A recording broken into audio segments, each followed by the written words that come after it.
Shalom, puji Tuhan, kita kembali bersyukur ada di hari ini. Kita mau merenungkan firman Tuhan dan mari kita berdoa. Bapa di sorga, terima kasih buat hari ini kami boleh ada sebagaimana kami ada. Itu semua karena anugerah-Mu. Maka kami rindu melandasi hari ini dengan firman-Mu. Biarlah kiranya Roh Kudus yang memberi kami hikmat dan pengertian. Dalam nama Tuhan Yesus. Amin. Bapak Ibu, firman Tuhan kita terambil di dalam Matius 5 ayat 20.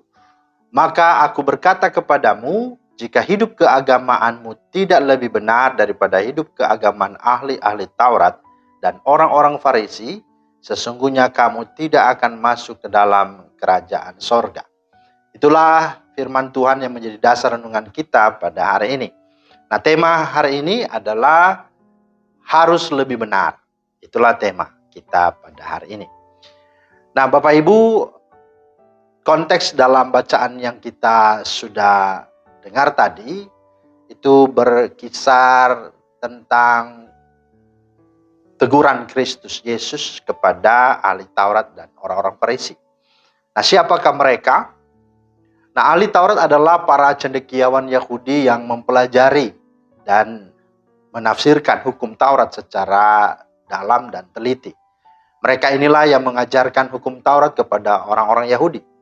Tentu saja mereka ini sangat paham, sangat fasih akan hukum Taurat.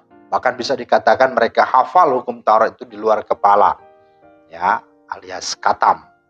Sedangkan orang-orang Farisi adalah kelompok agama Yahudi yang sangat mementingkan hukum Taurat. Mereka berpegang dengan sangat ketat, sangat teliti kepada hukum Taurat dan juga adat istiadat nenek moyang mereka. Jadi, baik ahli Taurat maupun orang Farisi, kedua-duanya sangatlah taat dalam memegang hukum Taurat. Mereka sangat taat menjalankan akan agama Yahudi.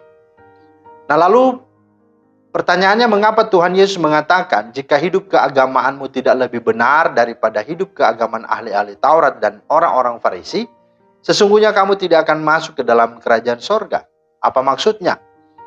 Nah, maksudnya adalah yang pertama, jika hidup keagamaanmu tidak didasari dalam kebenaran, tidak dalam iman kepada Kristus Yesus Tuhan, pada Allah yang benar, Allah yang esa, maka kamu bukan saja tidak masuk kerajaan sorga, melainkan hidup keagamaanmu akan sia-sia.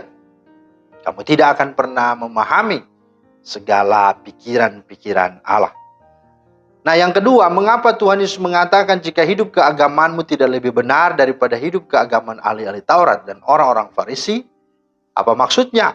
Maksudnya adalah kalau agama kamu hanya lihat dan kamu hanya hidup, ya, terkait dengan soal jubah saja, soal janggut panjang dan janggut lebatnya saja, atau soal tempat ibadah, atau soal hal-hal aturan, kitab-kitab suci, ayat-ayat, atau hukum-hukum, atau hanya sekedar yang engkau lihat adalah jabatan rohaninya sampai kepada, ya, tata cara ibadahnya, maka yang ada adalah hidupmu menjadi legalistik.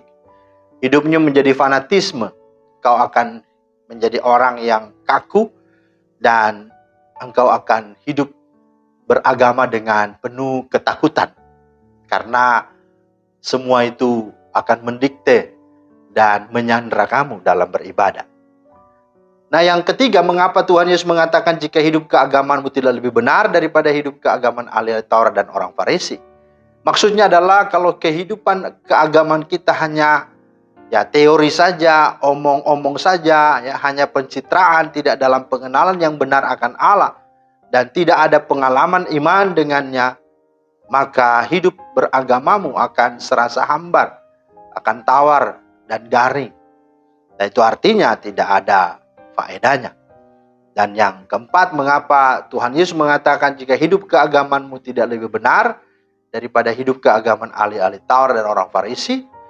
Maka itu berarti kalau keagamaan kita hanya dihidupi tanpa dari hati sanubari yang paling dalam dan tanpa ada empati, maka keagamaan itu hanyalah rutinitas, hanyalah formalitas saja tanpa memberi pengaruh ke dalam diri kita, bahkan juga pengaruh terhadap sesama, bahkan tidak ada dampak apa-apa, bahkan tidak mendatangkan manfaat dan faedah bagi banyak orang, bagi sesama dan semesta.